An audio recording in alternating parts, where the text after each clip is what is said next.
الحمدللہ رب العالمین والصلاة والسلام علی سید الانبیاء والمرسلین اما بعد فاعوذ باللہ من الشیطان الرجیم بسم اللہ الرحمن الرحیم پڑھیے الصلاة والسلام علیک یا رسول اللہ، الصلاة والسلام علیک یا حبیب اللہ، الصلاة والسلام علیک یا نبی اللہ وعلى آلك وأصحابك يا نور الله نويت سنة الاعتکاف۔ پیارے آقا مدینے والے مصطفیٰ صلی اللہ تعالی علیہ وآلہ وسلم پر درود پاک پڑھنے کے بے شمار فضائل احادیث مبارکہ میں موجود ہیں، اور علماء کرام نے ان فضائل پر باقاعدہ کتب بھی تحریر فرمائی ہیں، جیسا کہ حضرت سیدنا امام سخاوی رحمۃ اللہ تعالی علیہ نے درود پاک کے موضوع پر ایک بہترین کتاب تصنیف فرمائی جس کا نام ہے القول البدیع۔ تو القول البدیع میں امام سخاوی رحمۃ اللہ تعالی علیہ فرماتے ہیں کہ پیارے آقا صلی اللہ تعالی علیہ وآلہ وسلم پر درود پاک پڑھنا یہ بابرکت ترین اور سب سے افضل اور دنیا اور آخرت میں نفع پہنچانے والے کاموں میں سے ایک کام ہے۔ صلو علی الحبیب صلی اللہ تعالی علی محمد صلی اللہ تعالی علیہ وآلہ وسلم صلاۃ و سلاما علیک یا سیدی یا رسول اللہ۔ الحمدللہ حسب معمول پروگرام شرعی احکام کا سلسلہ جاری ہے۔ اس سے پہلے کہ باقاعدہ سوال جواب کا آغاز ہو، آئیے اچھی سی نیتیں کر لیتے ہیں کہ موجم الکبیر کی حدیث پاک ہے، نیت المؤمن خیر من عملہ، یعنی مسلمان کی نیت اس کے عمل سے بہتر ہے، اور یہ یاد رہے کہ جتنی اچھی نیتیں زیادہ ہوں گی اتنا ہی ثواب بھی زیادہ ملے گا، اور بغیر کسی اچھی نیت کے کسی بھی عمل خیر کا ثواب نہیں ملتا۔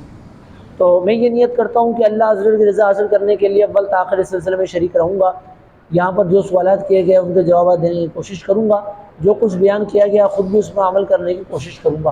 آپ اس ٹائم یہ نیت فرمائیں کہ اللہ کی رضا حاصل کرنے کے لیے اول تاخر اس سلسلے میں شریک رہیں گے، یہاں پر جو کچھ بیان کیا گیا خود بھی اس پر عمل کریں گے، اور ممکنہ صورت میں اپنے دیگر مسلمان بھائیوں تک بھی یہ باتیں پہنچائیں گے۔ علم دین کی تعظیم کی نیت سے باادب ہو کر اس سلسلے میں اول تاخر شریک رہیں گے۔ اللہ تعالیٰ مجھے بھی اور آپ کو بھی عمل کرنے کی توفیق عطا فرمائے۔ السلام علیکم ورحمۃ اللہ وبرکاتہ۔ وعلیکم السلام ورحمۃ اللہ وبرکاتہ۔ مفتی صاحب، امام ضامن کی شرعی حیثیت کیا ہے جی؟ اس میں ایسا ہے کہ جب کوئی شخص سفر پر جاتا ہے تو اس کے بازو پر امام علی رضا رحمۃ اللہ تعالی علیہ کے نام کے پیسے باندھے جاتے ہیں، اور اس میں نیت یہ ہوتی ہے کہ مسافر جو ہے وہ اپنی منزل مقصود پر بخیر و عافیت پہنچ جائے، اور پھر جب مسافر وہ اپنی منزل پر پہنچ جاتا ہے تو وہ جو پیسے ہوتے ہیں، وہ رقم ہوتی ہے، اس کو صدقہ خیرات کر دیا جاتا ہے۔ امام علی رضا رحمۃ اللہ تعالی علیہ یہ ائمہ اہل بیت میں سے ہیں اور جلیل القدر ہستی ہیں۔ آپ کے نام پر صدقہ خیرات کرنا، آپ کے نام کی نیاز کرنا، یہ ایصال ثواب ہے، اور ایک بہت اچھا عمل ہے کہ ایصال ثواب یہ قرآن و حدیث سے ثابت ہے، اور جب ہم کسی بزرگ کو ایصال ثواب کرتے ہیں تو وہیں اس کی یہ برکتیں بھی ظاہر ہوتی ہیں کہ ان بزرگوں کی نظر رحمت یہ حاصل ہوتی ہے، اور صدقہ خیرات کے فضائل قرآن و حدیث میں موجود ہیں۔ حدیث پاک کا مضمون ہے کہ صدقے سے مال میں کمی نہیں ہوتی، صدقے سے مال کم نہیں ہوتا، اور ایک جگہ ارشاد ہوا کہ صدقہ بلاؤں کو ٹالتا ہے۔ تو یہ اچھا عمل ہے، لیکن یہ جس طرح امام ضامن یہ باندھا جاتا ہے اس کی کوئی اصل نہیں ہے، ہمیں اپنے بزرگوں سے اس کی کوئی اصل نہیں ملتی، لہٰذا بہتر یہ ہے کہ جب مسافر سفر پر روانہ ہو تو صدقہ خیرات کیا جائے، اسے دعاؤں سے نوازا جائے، اس کے حق میں دعا کی جائے کہ وہ بخیر و عافیت اپنی منزل مقصود پر پہنچ جائے۔ اور یہ بھی ممکن ہے کہ مسافر یہ نیت کر کے گھر سے نکلے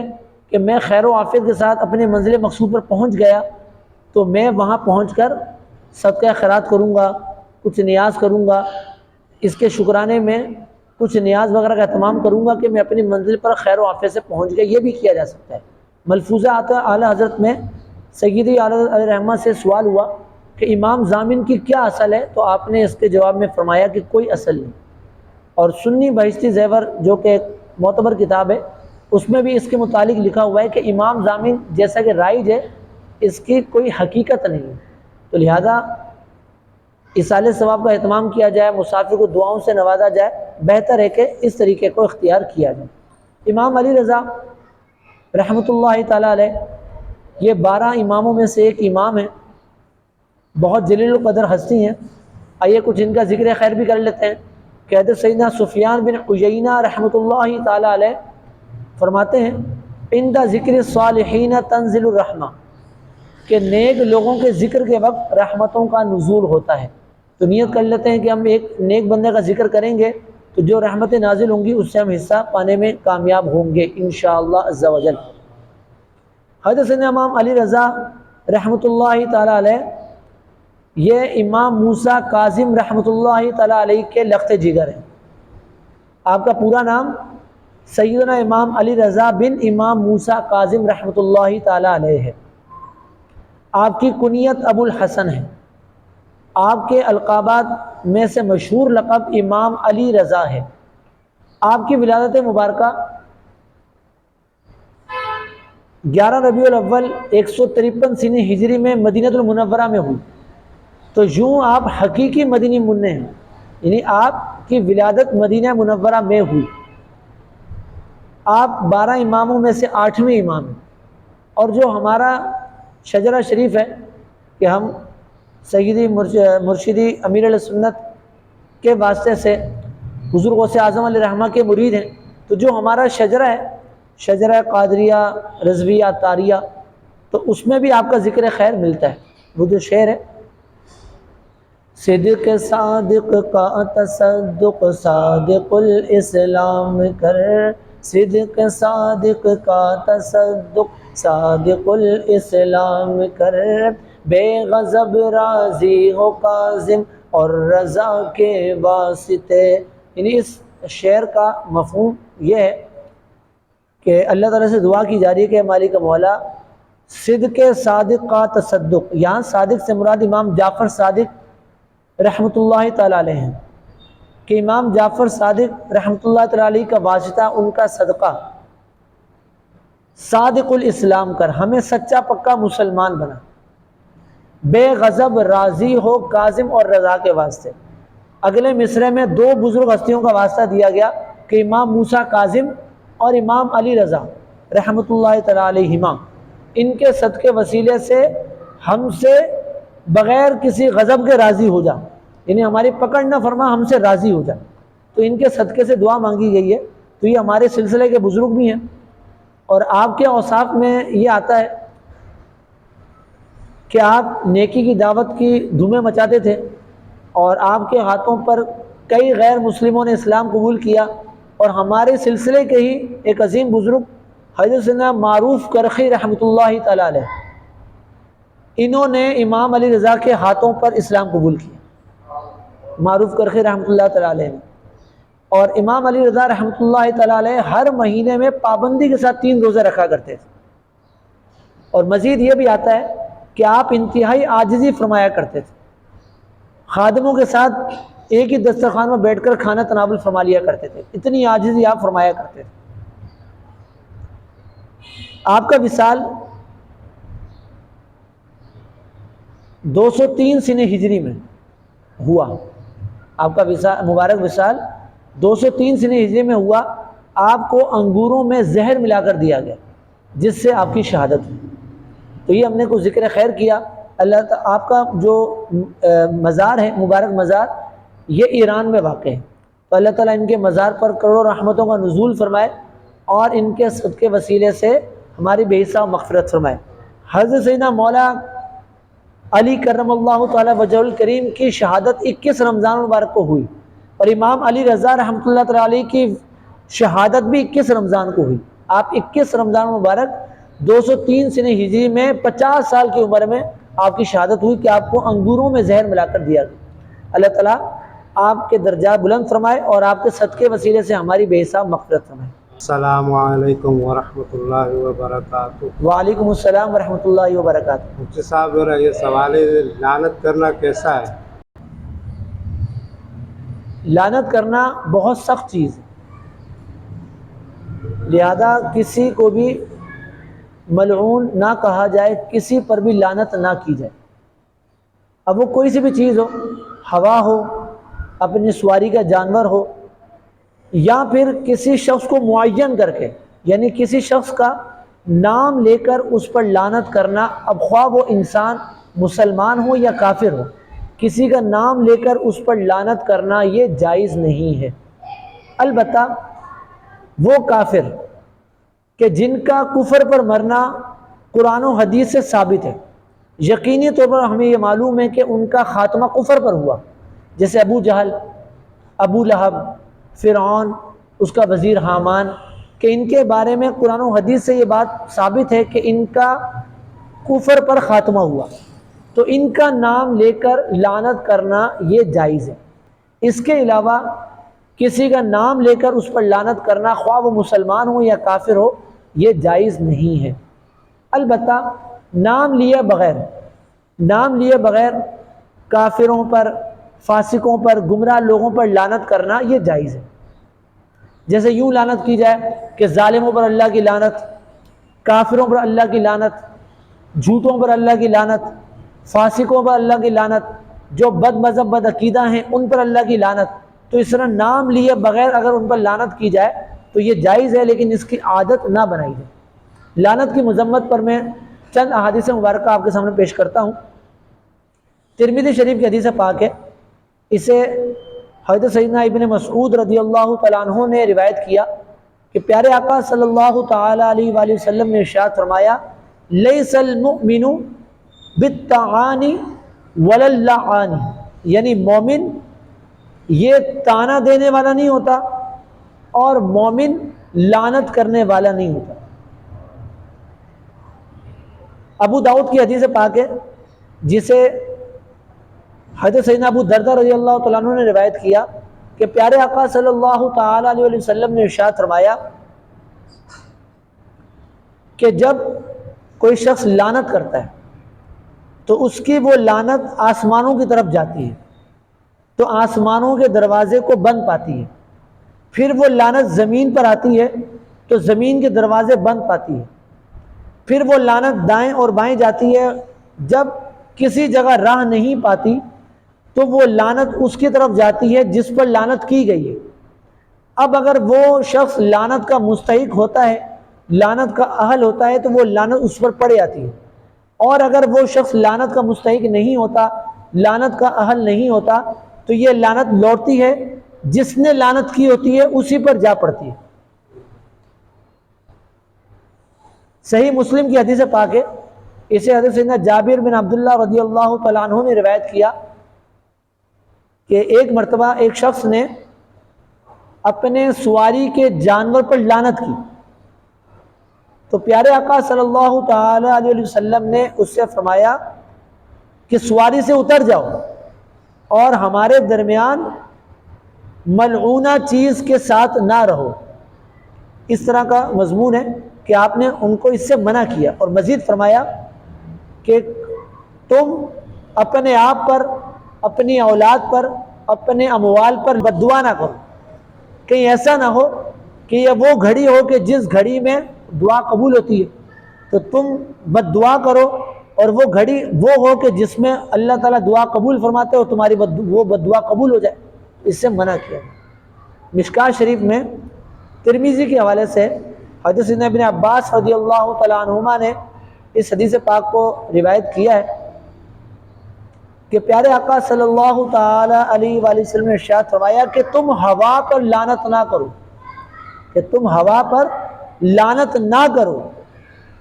کہ یہ تو زیر فرمان ہے، یعنی ہوا جو ہے یہ تو اللہ تعالیٰ کے فرمان کے تابع ہے، تو تم اس پر لعنت نہ کرو، تو اس پر لعنت کرنے سے منع کیا گیا۔ اس کے تحت مفتی احمد خان نعیمی علیہ رحمہ فرماتے ہیں کہ ہوا پر لعنت کرنے سے منع کیا گیا کہ یہ ایسی چیز ہے کہ جو اللہ تعالیٰ کے زیر قدرت ہے، اس کے زیر فرمان ہے، تو اس سے معلوم ہوا کہ ہوا پر لعنت کرنا، زمانے کو برا کہنا، یہ ناجائز ہے۔ مزید فرماتے ہیں کہ اگر کوئی شخص کسی پر لعنت کرتا ہے، وہ شخص اگر لعنت کا مستحق ہوتا ہے تو وہ لعنت اس پر پڑ جاتی ہے، اور اگر وہ مستحق نہ ہو تو وہ یہ لعنت لوٹتی ہے، اور جس نے لعنت کی ہوتی ہے اس پر یہ لعنت پڑتی ہے۔ تو کسی کا نام لے کر اس پر لعنت کرنا جائز نہیں ہے۔ ہاں، جن کا کفر پر مرنا قرآن و حدیث سے ثابت ہے، یقینی ہے، تو ان کا نام لے کر لعنت کرنا جائز ہے۔ فتاوی رضویہ میں بھی اعلیٰ علیہ رحمہ نے اس سے منع فرمایا کہ لعنت نہ کی جائے، کہ لعنت بہت سخت چیز ہے، اس سے بچا جائے۔ السلام علیکم ورحمۃ اللہ وبرکاتہ۔ وعلیکم السلام ورحمۃ اللہ وبرکاتہ۔ مفتی صاحب سے یہ سوال ہے کہ سالگرہ منانا اور کیک کاٹنا کیسا ہے؟ اگر سالگرہ منانے میں کوئی خلاف شرع کام نہ کیا جائے تو کسی کا یوم پیدائش منانا اور اس موقع پر کیک کاٹنا اور اپنے رشتہ داروں کو، عزیز و اقارب کو کھانا کھلانا،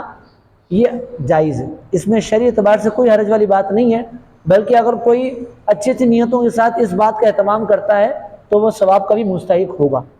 کہ اس میں مسلمان کی دل جوئی کرنا ہے، ان کو کھانا کھلانا ہے، اور رشتہ دار وغیرہ کے ساتھ صلہ رحمی کرنا ہے، اس نے سلوک سے پیش آنا ہے۔ البتہ اگر سالگرہ منانے میں خلاف شرع کاموں کا ارتکاب کیا جاتا ہو، جیسا کہ دیکھنے میں آتا ہے کہ فی زمانہ جو سالگرہ منائی جاتی ہے اس میں بعض اوقات میوزک، گانا باجا، بے پردگی، مرد اور عورتوں کا اختلاط، اور پھر ان کا آپس میں ہنسی مذاق کرنا، یہ سب امور پائے جاتے ہیں، تو لہذا اس انداز سے سالگرہ منانا جائز نہیں ہے، کہ جتنے کام ہیں شریعت نے اس سے منع کیا۔ گانے باجے کی شدید مذمت احادیث میں، قرآن میں بیان ہوئی ہے، بے پردگی سے منع کیا گیا ہے، پردے کی تاکید بیان کی گئی ہے، مرد و عورتوں کا اختلاط اور ان کا آپس میں نامحرم مردوں اور عورتوں کا آپس میں ہنسی مذاق کرنا، یہ سارے وہ کام ہیں کہ جن سے شریعت نے منع کیا۔ اگر ان کاموں کے ارتکاب کے ساتھ سالگرہ منائی جائے تو یہ جائز نہیں ہے، اور اگر ان گناہوں سے بچتے ہوئے شریعت کے دائرۂ کار میں رہتے ہوئے سالگرہ منانے کا اہتمام کیا جائے تو ایسا کرنا جائز ہے۔ اچھی سی نیتوں کے ساتھ کوئی اگر اس کا اہتمام کرتا ہے تو اس میں کوئی گناہ والی بات نہیں ہے۔ جب بعض لوگ یہ کہتے ہیں کہ یہ کیک کاٹنا یہ تو یہودیوں اور عیسائیوں کا طریقہ ہے، تو اگر کوئی کیک کاٹے گا تو یہ ان سے مشابہت ہو جائے گی، تو یاد رہے کہ غیر مسلموں سے، کافروں سے جو مشابہت ہے وہ ہر طرح کی مشابہت حرام ہو ایسا نہیں، یعنی ایسی مشابہت یا کوئی ایسی چیز کہ جو غیر مسلموں اور کافروں کے ساتھ خاص ہو، کہ ان کا مذہبی شعار ہو یا ان کا قومی شعار ہو،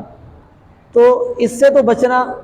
ہوگا، یہ بچنا ضروری ہے۔ لیکن جو ایسی مشابہت نہ ہو، ان کا مذہبی قومی شعار نہ ہو، بلکہ وہ سب میں رائج ہو، مسلم اور غیر مسلم سب میں وہ رائج ہو، تو وہ مشابہت ناجائز نہیں ہوتی۔ لہذا اگر سالگرہ کے موقع پر یا کسی اور خوشی کے موقع پر کیک کاٹ لیا جائے تو فی نفسی ہی کیک کاٹنے میں کوئی گناہ والی بات نہیں ہے۔ اب سالگرہ، بچے کی پیدائش پر سالگرہ منائی جائے یا اینیورسری منائی جاتی ہے، شادی کی سالگرہ منائی جاتی ہے، کوئی سی بھی سالگرہ ہو، شریعت کے دائرۂ کار میں رہتے ہوئے سالگرہ کا اہتمام کیا جائے تو ایسا کرنا جائز ہے۔ اچھا، اگر کوئی سالگرہ کی دعوت دیتا ہے تو کیا اس دعوت کو قبول کرنا سنت ہے؟ اس کا جواب یہ ہے کہ ولیمے کی دعوت قبول کرنا سنت مؤکدہ ہے۔ اگر کسی کو ولیمے کی دعوت دی جائے تو ولیمے کی دعوت قبول کرنا یہ سنت مؤکدہ ہے۔ اس کے علاوہ، ولیمے کے علاوہ اگر کوئی اور دعوت ہے، کسی اور تقریب کی دعوت دی گئی، سالگرہ کی دعوت دی گئی، عقیقے کی دعوت دی گئی، کسی اور چیز کی دعوت دی گئی، تو اس دعوت کو قبول کرنا افضل ہے۔ اور اگر خاص اسی کے لیے دعوت کا اہتمام کیا جا رہا ہے، یعنی یہ شخص آئے گا تو ہی دعوت ہوگی، یعنی اس محفل کا روح رواں یہی ہے، اسی کے لیے ہی سب اہتمام کیا جا رہا ہے، تو اب اس کو اختیار ہے کہ وہ قبول کرے یا نہ کرے۔ لیکن اگر اس کے لیے ہی اہتمام نہیں کیا جا رہا، ویسے ایک دعوت رکھی گئی، اس کو بھی دعوت دی گئی ہے، تو اب اس کا دعوت قبول کرنا افضل ہے، اور ولیمے کی دعوت کو قبول کرنا یہ سنت مؤکدہ ہے۔ اور یہ سب اسی صورت میں ہے کہ جب وہ دعوت کا جو اہتمام کیا گیا وہ شریعت کے دائرۂ کار میں رہتے ہوئے کیا جائے۔ اگر دعوت کا مروجہ انداز ہو، یعنی وہ دعوت اس انداز سے کی جا رہی ہے کہ پتہ ہے کہ وہاں پر ناجائز کام ہوں گے، وہاں پر گانے باجے ہوں گے، میوزک ہوگا، بے پردگی ہوگی، مردوں عورتوں کا اختلاط ہوگا، تو جو ناجائز کاموں پر مشتمل دعوت ہو تو اس کی دعوت دینا بھی جائز نہیں، اور ایسی دعوت کو قبول کرنا یہ بھی جائز نہیں، بلکہ وہاں پر شرکت کرنا ہی جائز نہیں۔ تو لہذا ان باتوں کا خیال رکھنا ضروری ہے۔ اچھا، اس میں ایک سوال یہ بھی ہوتا ہے کہ سالگرہ کے موقع پر، بچے کی پیدائش کے موقع پر، عقیقے کے موقع پر جو تحفے تحائف دیے جاتے ہیں، جو گفٹ دیے جاتے ہیں، تو وہ گفٹ کس کے ہوں گے؟ اس کا مالک کون ہوگا؟ بچہ اس کا مالک ہوگا یا بچے کے والدین اس کے مالک ہوں گے؟ کیا اس کا کیا طریقہ کار ہوگا؟ تو اس کا جواب یہ ہے کہ بچے کی پیدائش کے موقع پر یا سالگرہ کے موقع پر یا عقیقے کے موقع پر کوئی عزیز، کوئی دوست، کوئی مہمان گفٹ دیتا ہے، لفافہ دیتا ہے، گفٹ دیتا ہے، اب اگر دینے والا صراحت کر دے کہ بھئی یہ فلاں کے لیے ہے، تو جس کے لیے وہ دے گا اسی کا ہوگا، کہ اس نے صراحت کر دی، واضح لفظوں میں کہہ دیا کہ بھئی یہ فلاں کے لیے گفٹ ہے، یہ فلاں کے لیے تحفہ ہے، تو یہ اسی کا ہوگا۔ اور اگر وہ صراحت نہ کرے، واضح طور پر یہ بیان نہ کرے کہ یہ گفٹ کس کا ہے، تو پھر ایسی صورت میں دیکھا جائے گا کہ وہ چیز کیا ہے۔ اگر تو وہ بچوں کے کھلونے ہیں، یہ چھوٹے بچے کے کپڑے ہیں، تو ظاہر سی بات ہے کہ یہ بچے کا ہے، کہ بچے کو دینا مقصد ہے، کہ چھوٹے کپڑے دیے جا رہے ہیں، کھلونے دیے جا رہے ہیں، تو ایسی چیز دی جا رہی ہے کہ جو بچے کے استعمال میں آئے، جو بچہ اس کو استعمال کرے تو وہ بچے کے ہوں۔ اور اگر ایسی چیز نہیں ہے بلکہ کوئی اور تحفہ دیا جا رہا ہے، تو اب یہ دیکھا جائے گا کہ دینے والا کون ہے۔ اگر تو وہ باپ کی برادری میں سے کہ جو دے رہا ہے تو یہ باپ کی ملکیت قرار پائے گا، اور اگر ماں کی برادری سے کوئی دے رہا ہے تو وہ ماں کا قرار پائے گا۔ مزید اس میں عرف و عادت کا بھی اعتبار ہوگا کہ اگر باپ کے رشتہ داروں میں سے کسی نے تحفہ دیا لیکن زنانہ تحفہ دیا، کہ وہ زنانہ کپڑے لے کر آیا، یا کوئی ایسا تحفہ دیا کہ جس کو عورت استعمال کرتی، تو انڈرسٹوڈ ہے کہ یہ عورت کو دینا مقصد۔ اور اسی طرح عورت کے رشتہ داروں میں سے کوئی تحفہ لے کر آیا لیکن وہ ایسا تحفہ ہے جو مردانہ تحفہ ہے، تو وہ انڈرسٹوڈ ہے کہ باپ کے لیے ہوگا۔ اور رقم کی جہاں تک بات ہے، تو اتنی بڑی رقم کہ جس کے بارے میں ظاہر ہو کہ اتنی بڑی رقم بچوں کو دینا مقصد نہیں ہے، تو وہ رقم بھی والدین کی ملکیت ہوگی۔ اور اگر اتنی بڑی رقم نہیں ہے تو اگر بچے کو دی گئی اور عرف ہے کہ بچے کو ہی دی جاتی ہے، تو بچہ اس کا مالک قرار پائے گا۔ ان باتوں میں اس بات کا خیال رکھنا چاہیے کہ جب بھی کوئی شخص کسی کو گفٹ دے، اگر بالخصوص بچے کو تحفہ دے رہا ہے، تو کوشش یہ کرے کہ بچوں کے والد کو، بچے کے والد کو یا اس کی والدہ کو، یعنی کسی بڑے کو اس کا مالک بنا دے کہ بھئی یہ تحفہ، یہ چیز میں نے آپ کی ملکیت میں دی، اب وہ اس کا مالک ہو گیا، اب وہ بچوں کو استعمال کے لیے دے دے۔ اب اس کا فائدہ کیا ہوگا کہ ایک سے زیادہ بچے ہو تو وہ سب استعمال کر سکیں گے، ورنہ اگر کسی خاص نابالغ بچے کو دے دیا تو اب دوسرے بچے اس کو استعمال نہیں کر پائیں گے۔ لہذا والدین بھی جب اپنے بچوں کو تحفہ دیں تو اس کا خیال رکھیں کہ اپنی ملکیت پر چیز باقی رکھیں، استعمال کرنے کے لیے بچوں کو دے دیں تاکہ سارے بچے اس کو استعمال کر سکیں۔ السلام علیکم۔ وعلیکم السلام ورحمۃ اللہ وبرکاتہ۔ مفتی صاحب کی بارگاہ میں سوال یہ ہے کہ سالگرہ کے موقع پر اکثر کہا جاتا ہے کہ سالگرہ کرنے سے سال عمر کا کم ہو گیا، یعنی سالگرہ 1 سال کم ہو گیا، تو ایسا کہنا جائز ہے؟ جی ہاں، ایسا کہنا جائز ہے کہ آپ اگر اس لفظ پر غور کریں، سالگرہ کے لفظ پر غور کریں، سال گرہ یعنی سال گر گیا، 1 سال کم ہو گیا، زندگی کے سالوں میں سے 1 سال کم ہو گیا، تو اس کا مطلب یہ بنتا ہے سالگرہ کہ اس کا 1 سال گر چکا ہے، اب یہ اپنی موت کے مزید قریب ہو چکا ہے۔ اب کسی کی عمر 50 سال تھی، اب وہ سالگرہ منا رہا ہے، اپنی اس نے 15ویں سالگرہ منائی، تو پہلے وہ 14 سال کا تھا، اپنی موت سے وہ 36 سال دور تھا، جیسے اس کا 1 سال مزید اضافہ ہوا، اس میں سال گر گیا، اب وہ 15 سال کا ہو گیا، اب اس کے اور موت کے درمیان فاصلہ 35 سال کا رہ گیا، تو یہ موت سے قریب ہوتا جا رہا ہے، سال اس کے گرتے جا رہے ہیں، تو سالگرہ کے لفظ کا مطلب یہ ہوتا ہے کہ سالگرہ۔ تو اب اگر کوئی شخص یہ کہتا ہے کہ سالگرہ سے مراد تو یہ ہے کہ سال گر گیا، اس کی عمر کم ہو گئی، تو وہ اس لفظ کا ترجمہ کر رہا ہے، اس کا مفہوم بیان کر رہا ہے، اس سے کہنے میں کوئی حرج والی بات نہیں۔ السلام علیکم ورحمۃ اللہ وبرکاتہ۔ وعلیکم السلام ورحمۃ اللہ وبرکاتہ۔ سوال یہ ہے کہ چاند پر جانا ممکن ہے؟ جی ہاں، چاند پر پہنچنا ممکن ہے، یہ بات اسلامی اصولوں کے خلاف نہیں ہے۔ مفتی شریف الحق امجدی علیہ رحمہ فرماتے ہیں کہ چاند پر پہنچنا ممکن ہے، انسان چاند پر پہنچ جائے یہ ممکن ہے، اس میں کوئی ایسی ناممکن والی بات نہیں ہے۔ اب وہ خواہ انسان مسلمان ہو یا کافر ہو، اب وہ خلائی کشتی کے ذریعے پہنچے، کسی اور ذریعے سے پہنچے، کسی بھی ذریعے سے اگر وہ چاند پر پہنچ جاتا ہے تو ایسی بات ممکن ہے، اس میں ناممکن ہونے والی کوئی بات نہیں۔ مزید تفصیل کے لیے مفتی صاحب کی لکھی ہوئی کتاب اسلام اور چاند کا سفر، اس کو پڑھ لیں، انشاءاللہ مزید علم میں اضافہ ہوگا۔ ابھی پچھلے مہینے ہی کی بات ہے کہ ہمارا پڑوسی ملک انڈیا، اس کا یہ دعویٰ ہے کہ اس نے جو چندریان بھیجا تھا تو وہ چاند پر پہنچ چکا ہے، اور ان کا کہنا یہ ہے کہ وہ چاند کے جنوبی حصے پر پہنچا ہے، یعنی اس حصے پر پہنچا ہے کہ جس حصے پر آج سے پہلے دنیا کے کسی ملک کا کوئی چندریان نہیں پہنچا، تو اس حصے پر یہ فرسٹ ٹائم پہنچے ہیں۔ تو ان کا ایک دعویٰ ہے، اگر یہ حقیقت پر مبنی بھی ہے تو یہ کوئی ایسی بات نہیں ہے کہ جو اسلامی اصولوں کے مخالف ہو یا اسلام کے اعتبار سے ایسا ہونا ناممکن ہو یا ہو ہی نہ سکتا ہو، تو ایسی کوئی بات نہیں۔ السلام علیکم ورحمۃ اللہ وبرکاتہ۔ وعلیکم السلام ورحمۃ اللہ وبرکاتہ۔ کھڑے ہو کر کھانا پینا کیسا ہے؟ بلا عذر کھڑے ہو کر کھانا پینا خلاف سنت ہے۔ اگر کوئی شخص بغیر کسی عذر کے کھڑے ہو کر کوئی چیز کھاتا ہے، کوئی پیتا ہے، تو وہ سنت کے ثواب سے محروم رہے گا، لیکن ایسا کرنے میں وہ گناہ گار نہیں ہوگا، کہ بعض احادیث میں کھڑے ہو کر کھانے پینے سے منع کیا گیا، لیکن اس ممانعت سے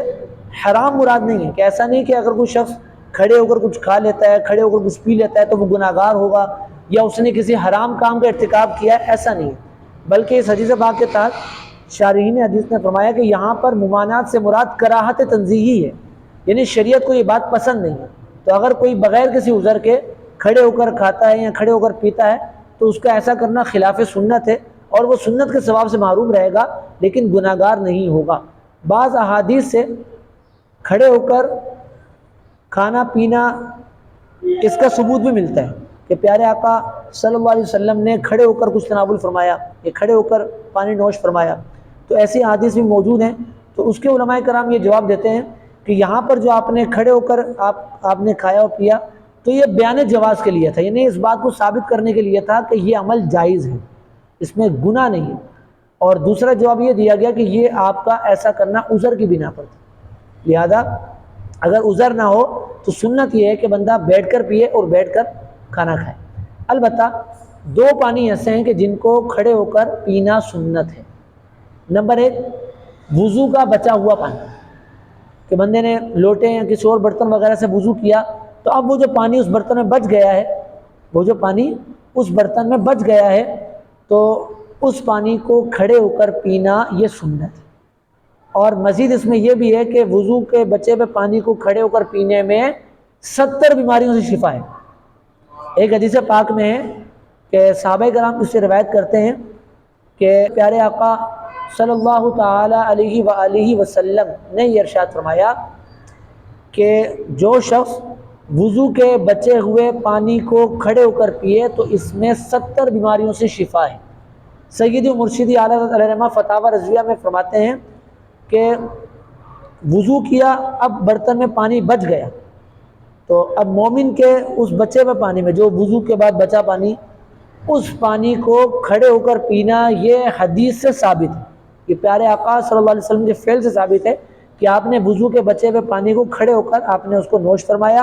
اور مزید حدیث میں یہ ہے کہ یہ پانی 70 بیماریوں سے شفا ہے۔ اور مزید اعلیٰ فرماتے ہیں کہ اس پانی میں آب زمزم سے مشابہت ہے، اس پانی کی آب زمزم سے قدر مشابہت ہے۔ اور دوسرا آب زمزم، کہ آب زمزم کو کھڑے ہو کر پینا یہ سنت ہے۔ اب اگر کوئی شخص آب زمزم کو بیٹھ کر پیتا ہے تو اس کا یہ فعل مکروہ ہے، شریعت کو پسندیدہ نہیں ہے، لیکن گناہ نہیں ہے۔ آب زمزم کھڑے ہو کر پینا یہ سنت ہے۔ آب زمزم کو پینے کا طریقہ یہ ہے کہ قبلہ رخ، کھڑے ہو کر قبلہ کی طرف رخ کر کے آپ بسم اللہ وغیرہ پڑھ کے کھڑے کھڑے آب زمزم کو پئیں، اور آب زمزم پینے کے بعد دعا مانگیں کہ آب زمزم پینے کے بعد جو دعا مانگیں گے وہ قبول ہو۔ اور آب زمزم کو دیکھنا یہ بھی عبادت ہے، اور آب زمزم کو دیکھنے سے نظر تیز ہوتی ہے۔ حدیث پاک میں ہے کہ آب زمزم یہ اسی مقصد کے لیے جس مقصد کے لیے اس کو پیا جائے، یعنی جو جس مقصد کے لیے اس کو پیے گا اس کا وہ مقصد انشاءاللہ پورا ہوگا۔ تو آب زمزم اور وضو کے بچے ہوئے پانی، ان دو پانیوں کے علاوہ بقیہ پانی بیٹھ کر پینا سنت ہے، اور کھانا بھی بیٹھ کر کھانا چاہیے۔ اگر کوئی بغیر عذر کے اس کو کھڑے ہو کر کھاتا ہے یا پیتا ہے تو یہ خلاف سنت۔ السلام علیکم ورحمۃ اللہ وبرکاتہ۔ وعلیکم السلام ورحمۃ اللہ وبرکاتہ۔ مفتی صاحب، کیا یہ بات درست ہے؟ کیا بچے کا نام رات میں ہی رکھنا چاہیے؟ کسی کے ہاں بچے کی پیدائش ہو تو اس کے لیے شریعت کا جو احکام ہے شریعت کے وہ یہ ہیں کہ 7ویں دن بچے کا نام رکھا جائے، اس کا سر منڈوایا جائے، اور جو بال وغیرہ نکلیں ان بالوں کے برابر وزن کر کے چاندی یہ اس کو صدقہ کیا جائے۔ اگر صاحب استطاعت ہیں، صاحب حیثیت ہے، تو 7ویں دن عقیقہ کریں، تو 7ویں دن نام رکھا جائے۔ اب کسی کے یہاں بچے کی پیدائش جمعے والے دن ہوئی،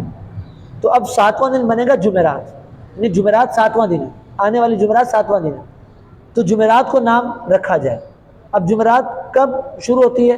جیسے ہی بدھ والے دن سورہ غروب ہوا، سورہ غروب ہوتے ہی جمعرات کا دن شروع ہو گیا۔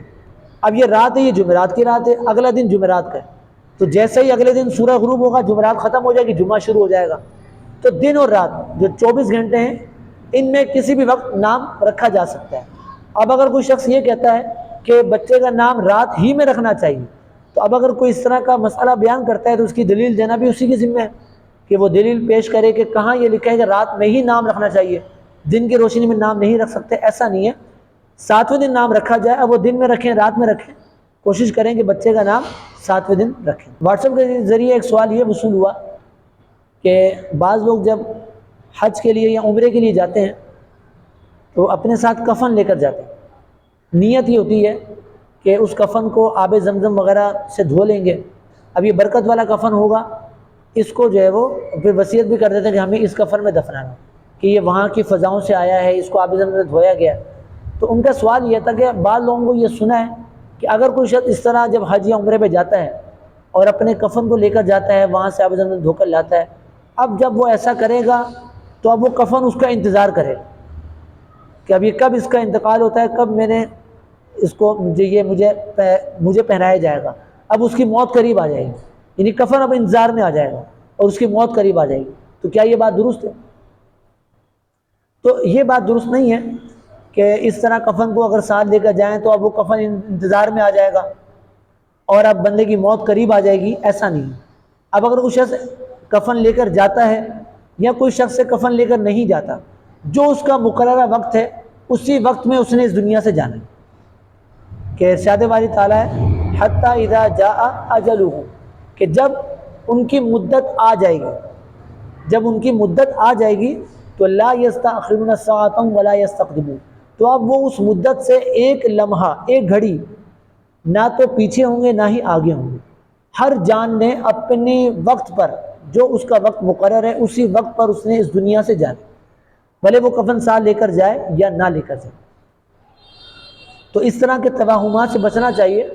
ایک مسلمان ہونے کی حیثیت ہمیں اپنے عقائد میں پختگی لانی چاہیے اور اپنے عقیدے کو پختہ کرنا چاہیے، اور اس بات کا یقین کر لینا چاہیے کہ جو ہمارا وقت مقرر ہے اسی وقت مقررہ پر ہی ہمیں موت آئے گی۔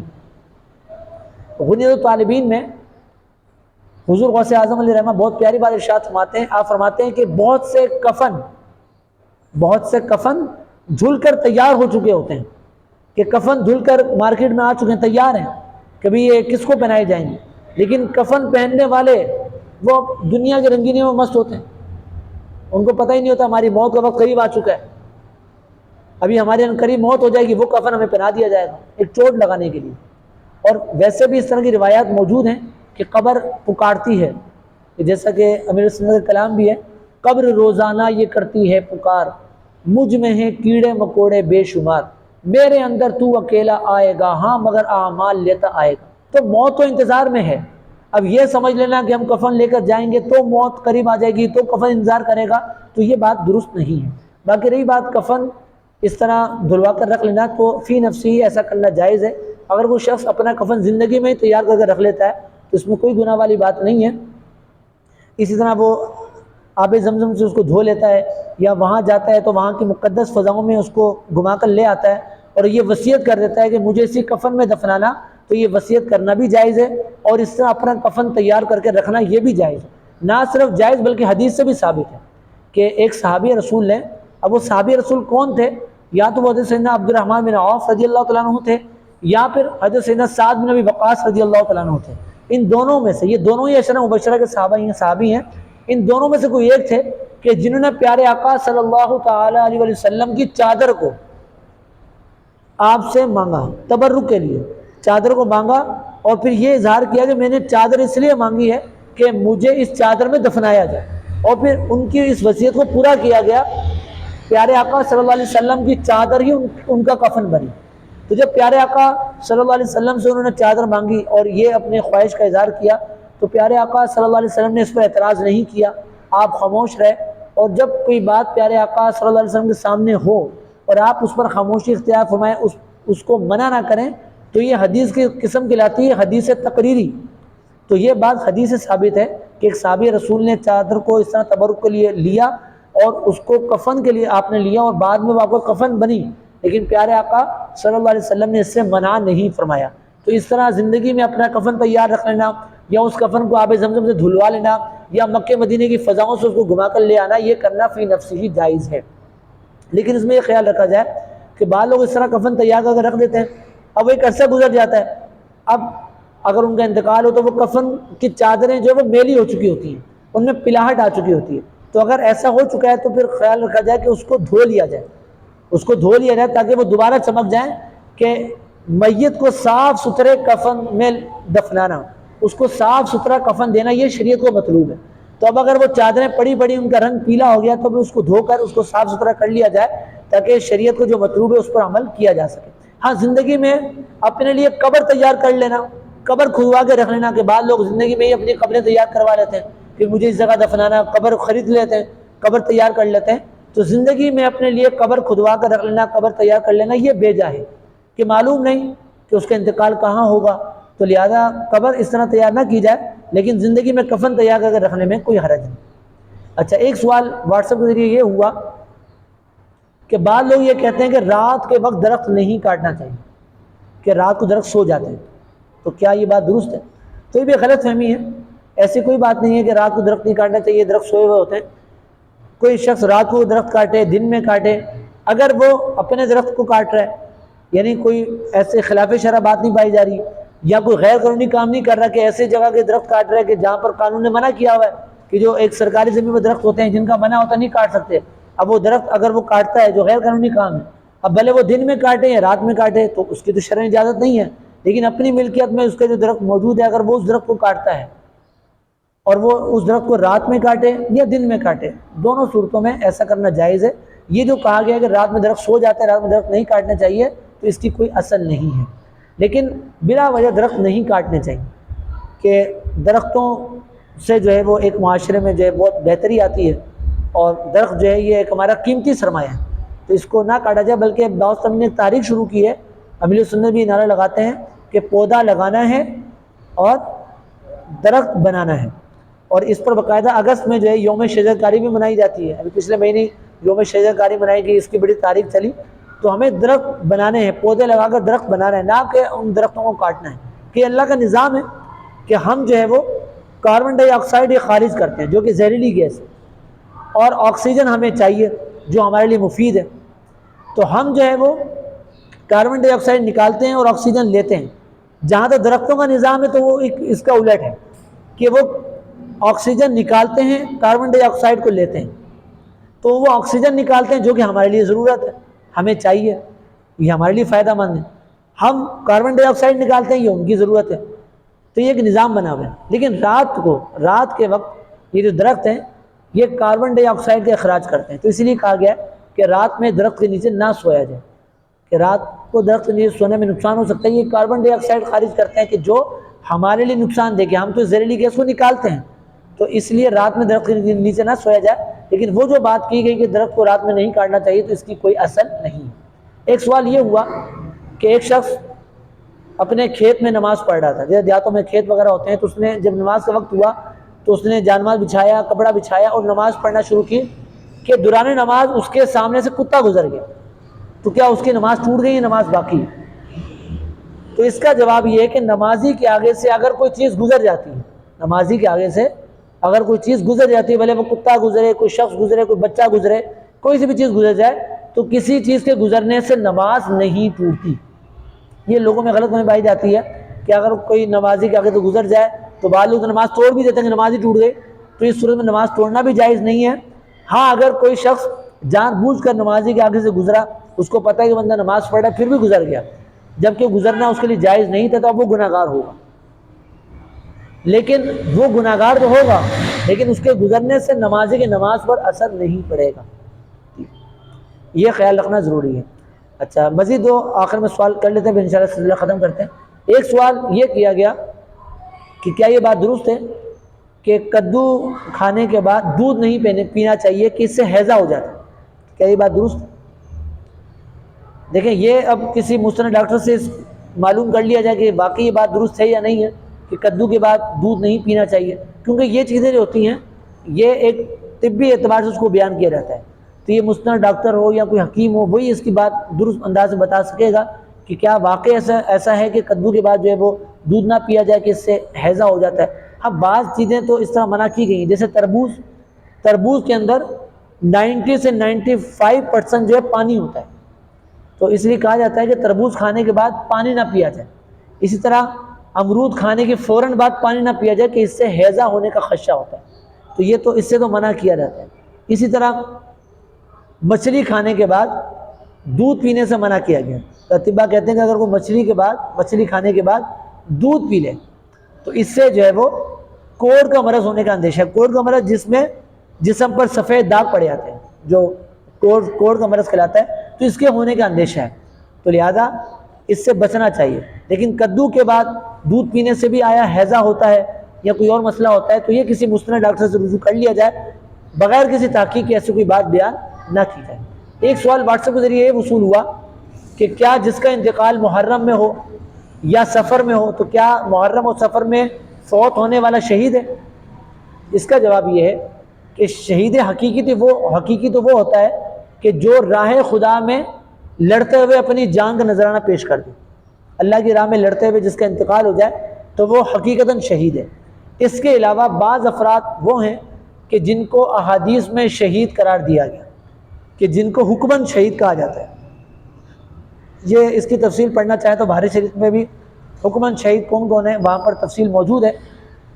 اس میں یہ بھی ہے کہ جس کا انتقال جمعے والے دن ہو تو وہ شہید ہے،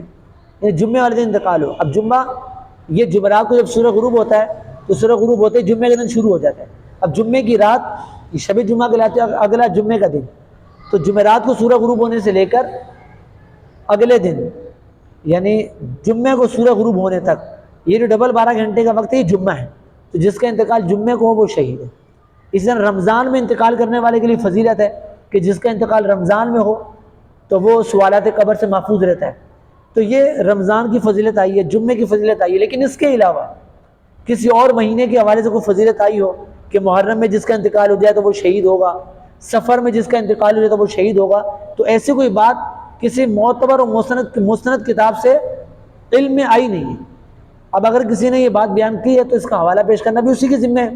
کہ وہ حوالہ پیش کرے، اس نے کہاں یہ بات پڑھی ہے کہ جس کا محرم میں انتقال ہو یا جس کا سفر میں انتقال ہو تو وہ بھی شہید کہلائے گا۔ اللہ تعالیٰ سے دعا ہے کہ اللہ تعالیٰ ہمیں جو ہم نے مسائل یہاں پر سنے ہمیں اس پر عمل کرنے کی توفیق عطا فرمائے۔ آئیے مجلس کے اختتام کی دعا پڑھ لیتے ہیں۔ الصلاۃ والسلام علیک یا رسول اللہ، سبحانک اللہم وبحمدک لا الہ الا انت استغفرک واتوب الیک، سبحانک اللہم وبحمدک لا الہ الا انت استغفرک واتوب الیک، سبحانک اللہم وبحمدک لا الہ الا انت استغفرک واتوب الیک۔